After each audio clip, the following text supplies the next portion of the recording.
हम मुन्नी झा आ एक बहुत सुंदर खिलौना गीत सुना रहल छी। ई गीत हम शॉर्ट वीडियो में गेने छलहुँ तऽ बहुत गोटा कमेंट केलखिन जे पूरा गीत गाबि कऽ सुनाउ, तऽ सुनू ई पूरा गीत, खिलौना गीत।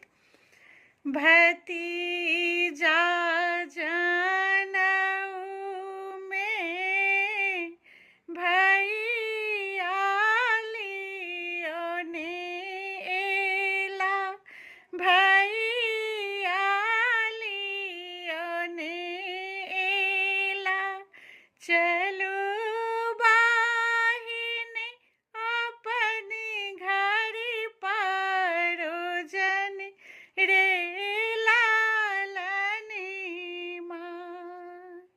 चलू बाहिनी अपनी घरी परोजन रे लालनी माँ। एती बचनी जब सुनलानी बहिनी, सुनलानी बहिनी, झरा लागल नयना सँ नोरी रे लालनी माँ।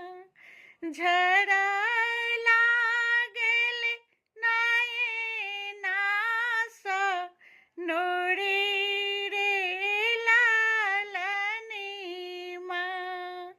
भतीजा जनऊ में भैया लियोने एला, चलो बाहिनी अपनी घरी परोजन रे लालनी माँ।